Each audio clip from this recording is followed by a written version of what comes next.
Golden Opportunities is paid for by Elder Productions. Hello, I'm Lori Steiner. Welcome to Golden Opportunities. Today, you know your personal information needs protected. We'll feature a festival where your old private papers are shredded for free. Then, it may be tax time, but we have non-taxing tips for taking care of your teeth. Are your allergies acting up? We'll offer advice for easing your symptoms. Plus, we'll meet a Holocaust survivor who shares her story so this terrible time in history will never be forgotten.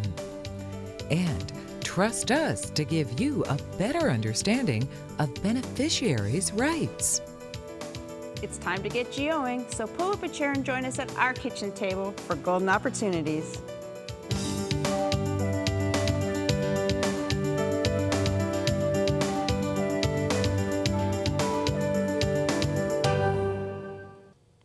Identity theft is real and real scary. What can you do to protect yourself? Millie Stratenovic is here to tell us how to do that. Millie is a volunteer with AARP Ohio. Welcome to the show. Thank you, Lori. How scared should we be of identity theft? You know, I wouldn't say scared. I would say be prepared. But the statistics are frightening. First of all, every 2 seconds, someone's identity is stolen. Oh my. And identity theft, investment fraud, scams cost Americans $18 billion just last year. Holy moly. AARP, though, has helped to prepare and protect ourselves. So can you give us some examples? I certainly can. First is our Fraud Watch Network, which you can find on our website. It's free to anyone. You don't have to be a member of AARP. You go to aarp.org/FraudWatchNetwork. The Fraud Watch Network does 3 things. 1, provides real-time alerts about the latest scams, tips to spot them, and the inside scoop on con artists. Secondly, there's a nationwide online scamming tracking map, which visitors can access, and they are access to a network of people who've spotted the scams. And third, you get connected to real life people on the other end of the telephone line that can tell you how to avoid fraud. So if you or a loved one has been scammed, you call the Fraud Watch Network hotline at 877-908-3360. And even if you don't have a computer, you can call that same number and we'll give you information about how to protect yourself from telemarketing and lottery scams. Oh, okay. And you've got a campaign going on now that's called Operation Stop Scams. So tell us about that. Yes, the AARP Fraud Watch Network is holding Operation Stop Scams events across the nation to protect Americans and themselves and their families. And it's going to be from April 14th through May 16th. One good way to protect yourself is shredding confidential information that you no longer need.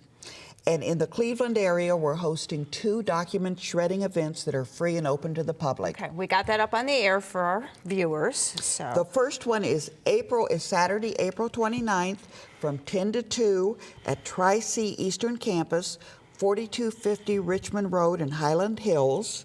And the second one is the following Saturday, May 6th, from 10 to 2 at Tri-C Western Campus, 11,000 Pleasant Valley Road in Parma. We could use some volunteers. all right. These events are so much fun. So if you're interested in volunteering for one or either of them, you can email ohvolunteers@aarp.org. We'll appreciate the help, and you'll have a good time. All right, now we don't have enough time left to cover everything we would like to, but just a couple other ideas on things people can get going on right now. There are plenty. First of all, protect your Social Security number and your personal information. Don't put your Social Security number or your driver's license number on your checks. And don't wait for shredding events. Shred any sensitive information you have as soon as possible. I mean, use a pair of scissors or rip it apart. Okay. I personally put cat litter on top of mine. Monitor your bills and financial accounts. Watch for missing bills. Review your monthly statements. Contact your creditors if you don't get a bill on time. And contact your creditors if there's something there that doesn't make any sense to you. Good tips. I wish we could cover them all, but we can't. So they're gonna have to go to your website and find out more, right? Absolutely. All right. Millie has shared so many steps you can take to increase the odds against identity theft and fraud. If you want to see this again, go to our website on goldenopportunities.tv or use the information that's coming up next to learn more. My thanks to Millie for identifying these important issues.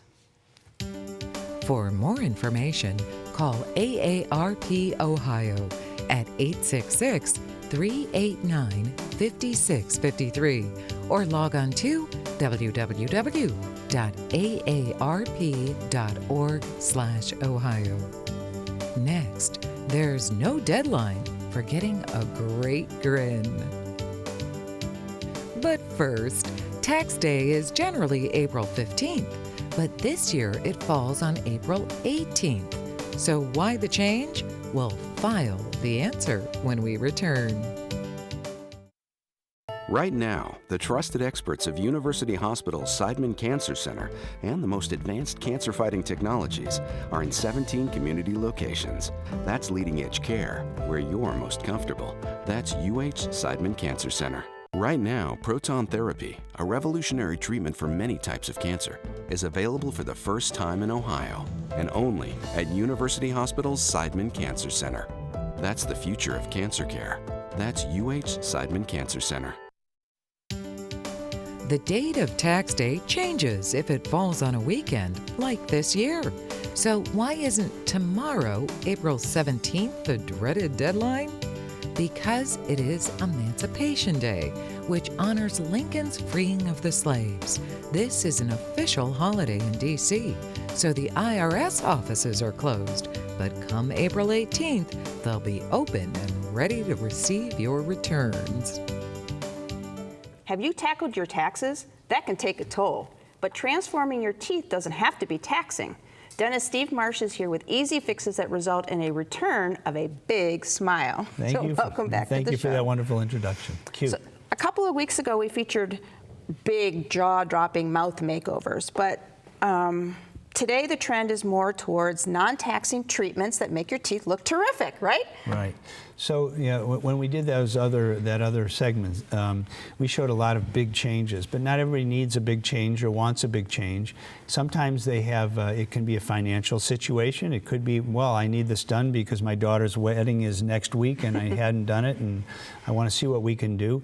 So we're able to do some things in a very easy way, non-taxing, so to speak. Okay, so what's the first option? So oftentimes the biggest issue is contouring. Sometimes people's teeth have shifted over time. And this is a young woman, actually mid-30s, and over time her teeth had moved a little bit, and you can see those lower teeth got a lot of wear. And that happens because the lower teeth go up under the upper teeth and sometimes chip. So we literally just reshaped those teeth. We call it contouring. In about 45 minutes, we made those lowers look almost like she just got out of braces, which was what her comment to me was.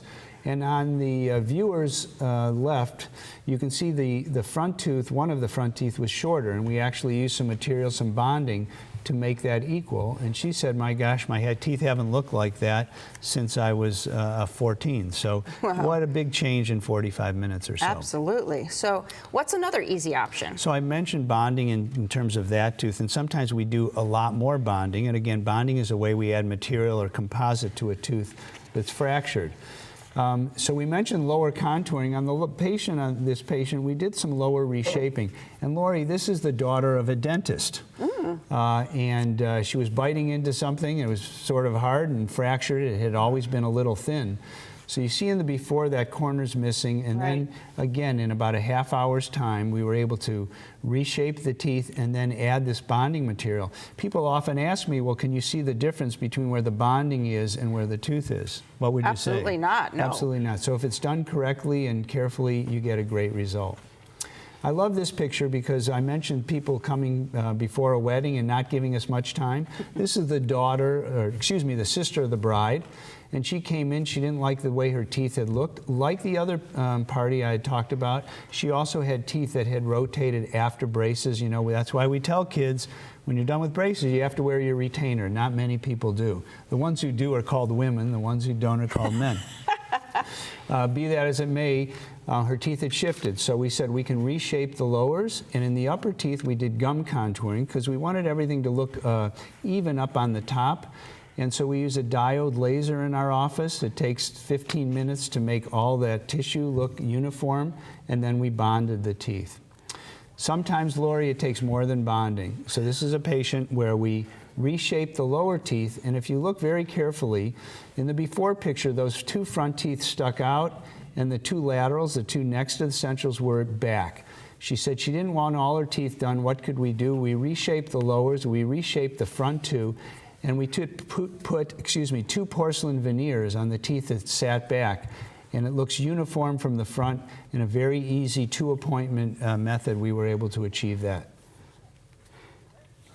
All right. Do we have anything else as far as One last one. Yeah, really easy, non-taxing? Sort of real easy. This patient had lost her front tooth. We put an implant in.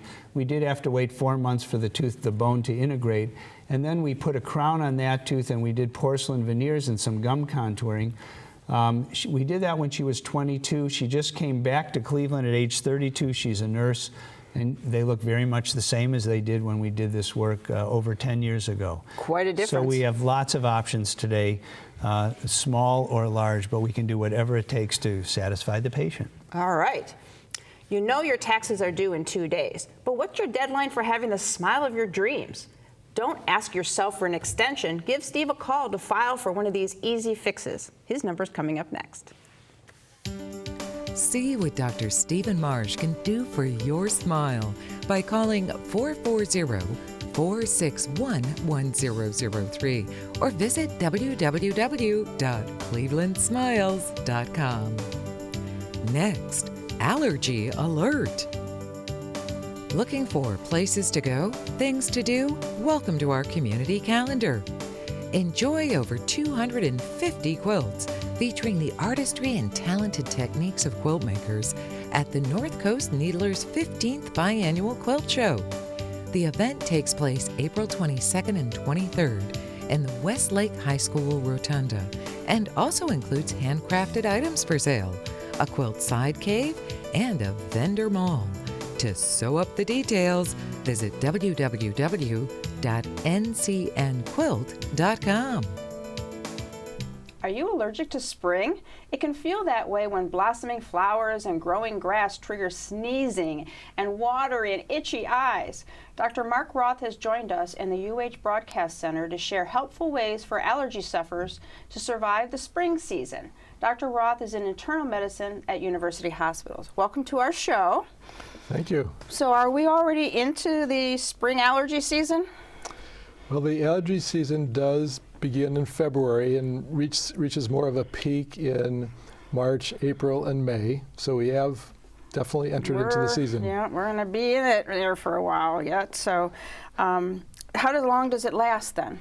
Really, the allergy season is going to go all the way through the summer and into the early fall, because there are different plants and flowers that are the culprits in the spring and then others in the fall. Yeah, so for poor allergy sufferers, it's pretty much all year. It seems like almost. That's true. So is there any way to avoid the triggers that can cause the allergies? So that's a really key thing, as much as possible, to try to avoid the triggers. So the triggers, for the most part, are pollen that come from trees or grass or flowers. And in the fall, the main trigger is actually ragweed. Okay. So for someone who likes to be outdoors, it's a little bit of a problem. So they should stay indoors? Is that what you're saying? Well, if someone is a serious allergy sufferer, then they should stay indoors during the peak pollen times. So peak pollen times would be in the the mid-morning and in the early evening would be the peak pollen times of the day. So if you want to go out just into the afternoon, it's probably going to be less of a pollen time. Okay. Also, after it rains, pollen tends to be washed out and there's a lower pollen count, so that's also a good time. Okay. Any other weather impact on pollen or allergens? Yes, so if it's windy outside, there's a pretty good chance that the pollen, which is like a fine dusty material, is going to be blown all around, and it's going to be easier to breathe it in. So that's not such a good time to be outside. Okay. Now, are there medications that can help allergy sufferers? There are definitely some very, very good medications that can help. And nowadays, a lot of the medications that are really quite effective are available over the counter. So that's the good news for allergy sufferers. You just go to the pharmacy and pick something up. What are the options for over-the-counter meds? The main options that we have over the counter are two kinds. One is antihistamine pills or capsules, and the second kind is nasal steroid sprays. Okay, so what's the difference, or what's better or worse? So actually the most effective medication to counteract allergies is steroids, and if you take it in a nasal form, it tends to have very few side effects compared to steroid pills. So nasal steroid sprays are the best. A lot of people don't like to spray things in their nose, so if you're in that category, you do have the option of going to the antihistamine pills, which are not quite as effective, but sometimes more easily tolerated. Okay, don't those put you to sleep? So that's a good concern, and we actually have two types of antihistamines. We have the sedating kind and the non-sedating. The old-fashioned antihistamines are the more sedating, such as Benadryl and chlortrimeton. However, in the last 15 to 20 years, we now have a whole host of newer antihistamines that are non-sedating, and they're not quite as strong, not quite as effective, but they are as more easily tolerated. Okay, and you can get them right at the drugstore and try to work through your allergies every year. So great information for us. Yes. Thanks. I think one has to be a little bit cautious about taking over-the-counter medications. Okay. If you have a chronic condition or are on prescription medications, then it's possible that the medications you're taking already could interact with the over-the-counter medicines. And so if that is the case, it's a good idea probably to ask your physician. Always check your doctor. Get advice as to what's the safest option for you. Okay, good. If you suffer from springtime allergies, you know they are nothing to sneeze at. But as Dr. Roth pointed out, there are ways to minimize their effects. Follow his tips to help alleviate your allergy issues. My thanks to Dr. Roth for joining us today. Thank you very much. Learn more by calling the Center of Lifelong Health at University Hospitals, 1-844-312-LIFE, or visit their website, www.uhhospitals.org/lifelonghealth. Next, a story of survival. It's time to get up and go, an exercise segment on golden opportunities. Hello everybody, it's Mike Carbon from Breakout Fitness, and today we're going to show you how to do a basic body squat using our exercise bands. You ready to go? Let's squat. Let's do it. All right, we're going to start by standing on the center of the band. You want to make sure the band's even between both feet. All we're going to do here is we have a chair behind us just to kind of give us a guideline of how low we're going. So we're going to go ahead, squat down till our backside touches the chair, and then simply stand up. The resistance of the band is going to make it a little harder and help you work on them legs. How you feeling? Oh, it feels good. Excellent. Now we're looking for 12 to 15 repetitions here and at least 2 to 3 sets to build your legs. Doing good. All right. All right. All right, everybody. Now it's your turn to get up and go. Perfect. For your copy of the exercise booklet, send $1 for postage to Golden Opportunities, 6105 Parkland Boulevard, Suite 140, Mayfield Heights, Ohio, 44124.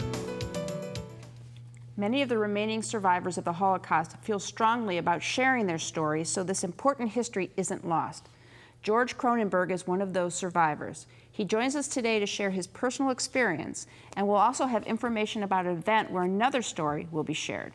Welcome to the show, George. Thank you very much. I'm happy to be here. Well, we're happy to have you. You were just a child when all this occurred, so what do you remember?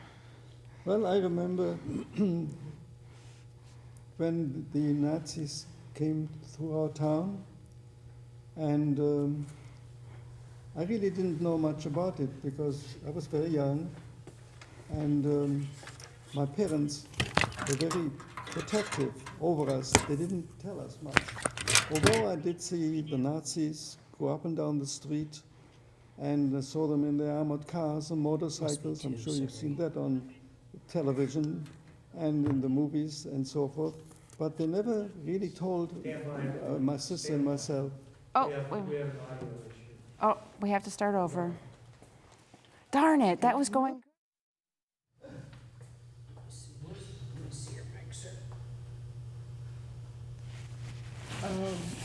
Okay. 2. Yeah. It's dark over here. I had a crack. Are we okay? Are you going to recode to 2? Sure. I can hear you. I have this earpiece. I can hear everything. Oh, so okay. I could hear you, but I couldn't hear you.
Okay. Mic check, sir?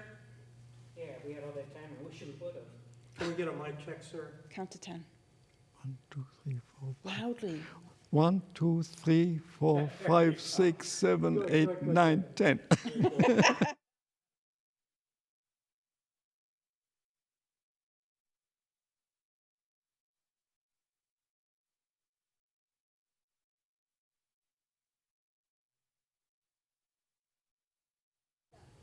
Many of the remaining survivors of the Holocaust feel strongly about sharing.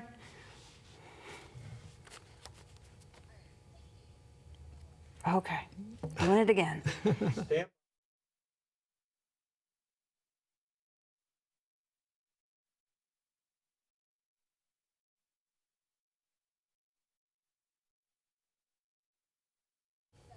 Many of the remaining survivors of the Holocaust feel strongly about sharing their stories so this important history isn't lost. George Cronenberg is one of those survivors. He joins us today to share his personal experience, and we'll also have information about an event where another story will be shared. So, George, welcome to our show. Thank you. I'm happy to be here. And we are happy to have you. Thank you. You were just a child when all this occurred, so what do you remember? Well, I remember the child coming from a very small town called Warburg in Germany, that's Westphalia, which you might compare to Ohio. And there I lived with my parents, and I have a twin sister. And we were very sheltered. We really didn't know what was happening in Germany, although I did see the Nazis in their armored cars, motorcycles, go up and down the street. And I thought this was just a normal way of life. Oh, boy. And, but until the 9th and 10th of November 1938, Kristallnacht, that is the night of the broken glass, when the Nazis came into Jewish homes and stores, broke all the windows. And at that time, my mother was on vacation visiting my grandmother who lived in Hanover. So my sister, my dad, and I, we were home alone. And during the night, they came and broke all the windows, glass all over the place. And then in the morning, the Nazis came to arrest my dad. And in this building, which originally was a Jewish school, was transformed into 3 apartments because Hitler closed all Jewish schools. Mm-hmm. And so we went to the rabbi that lived on the 2nd floor that morning. By noontime, the Nazis allowed my dad to come back home, which was kind of unusual because when they arrested Jewish men, they usually sent them immediately to concentration camps, but they allowed him to come home. He decided at that point that we should go and visit where my mother was visiting my grandmother, which we did. We took a train and went to Hanover in Germany, of course, and there we stayed a few days. After that, we came back home, and we found our apartment completely destroyed. In other words, every piece of furniture, everything was smashed to smithereens, and anything my parents had of value was stolen. So once again, we couldn't stay there either. You ended up going to England, right? Well, that came a little bit later, yes. It was in December of 38 that, well, actually it happened a little bit before that. England and Germany got together, and Germany allowed 10,000 children, just children, without their parents to go to England. So my parents told us that we were going to go on a vacation because children just don't leave their parents just like that. Of course. You know? And so they told us we're going to go to England and we're going to, like a vacation, they would follow shortly afterwards. And that's how we went. My mother packed a small suitcase. We couldn't take anything of value. And so we went from Hamburg, actually. We left from Hamburg by train going through Holland. In Holland, we boarded a ship to England. And once we arrived in England, we were housed in something that looked like an army camp. Small huts, large hall where we had meals, and so forth. And the British people used to come on weekends and used to pick out certain children that they would take into their homes. My sister and I didn't want that because we were sure our parents were going to come. Of course, yeah. You know, and so, you know, but that didn't happen. And I was moved from one hostel to another. And actually, when we arrived there, they sent me to a boarding school. That's where I learned the English language. And then, of course, in 1939, September, the war broke out between England and Germany. And all the kids were evacuated away from the coast, because I lived in a place called Margate, which was on the southeast corner of England, and we were sent inland. But I hate to cut you off. Yes, of but course. We don't have enough time. I wish we did. There's so much more to your story. Well, I could go forever. I wish you could, but we can't. I understand. But we do want to make sure our viewers know about an upcoming event on April 26th featuring another Holocaust survivor, and that information is coming up next. Again, our thanks to George for helping to make sure his story and that time in history is never forgotten. We're glad you made it to America eventually. Well, thank you so much. Happy to be here. Thanks. To register for or learn more about the special presentation, Face to Face with Holocaust survivor Nina Frankel, Caring for Holocaust Survivors and Their Children with Sensitivity, email shalom@ohioseniorcare.net. Next, do you have to fight for your rights? Hilltop Village Apartments is retirement living at its best. Residents enjoy a wide variety of activities and living services with all large first-floor apartments, private screened-in patios with beautiful park views, daily dining room meals, free laundry facilities, 24-hour staff, and so much more. Enjoy safe, comfortable independence at a very affordable price. Call today for a tour and learn how you can get your first month's rent free. Hilltop Village Apartments, retirement living at its best. A lot of people avoid probate these days using trusts. One of the benefits of a trust can be that the administration can be less formal, but without the court's oversight, what rights do the trust beneficiaries have? Here to discuss some of those rights is my law partner, Mike Solomon. Hi, Lori. So what happens when a person who created a trust dies? Okay, I know we don't have a lot of time, so I'll go through it quickly. Once someone passes away, the trust becomes irrevocable, and beneficiaries have certain rights which can be modified by the settlor, the person setting up the trust. The rights include, the notification that the trust now has become irrevocable, notification that you're a beneficiary of the trust, who set up the trust, and and a right to get a copy of the document. So, and you can demand as a beneficiary a copy of the document to see what your rights are. Also, you're supposed to get annual reports telling you how the trust is doing, what's happened to the assets in the trust. Okay, so the beneficiary can know the trust exists and know what's in it at that point. So, do they get annual countings, you said? Yeah, so how it works is every year the trustee will distribute what's happened with the money, how it's been invested, what's the rate, what's returned, what's been paid, bills are paid, and generally people get that. Now sometimes you can waive that right. You don't have to get that. So an example might be a mom passes away and brother and sister are inheriting through the trust. Maybe the sister is the trustee. And do they need to go through that formality, have all those formalities followed? A lot of times they'll waive it because they don't need it. But if it's people that maybe are a little distrustful or just aren't as close, they're going to want to see the annual reports. They're going to see the trust document, make sure all the rules are being followed. All right, so the trustee is accountable to the beneficiaries. If you would like more trustworthy information, give Mike a call. His number's next. Call Solomon, Steiner, and Peck at 1-888-236-5173 for more information or to schedule a speaker for your organization. Or log on to www.ssnplaw.com. Until next week, please remember to make the most of your golden opportunities. If you'd like to join our kitchen conversation, visit our website, www.goldenopportunities.tv. Like us on Facebook. Call us at 440-742-GO-TV or email us at kitchen@goldenopportunities.tv. We'd love to hear from you.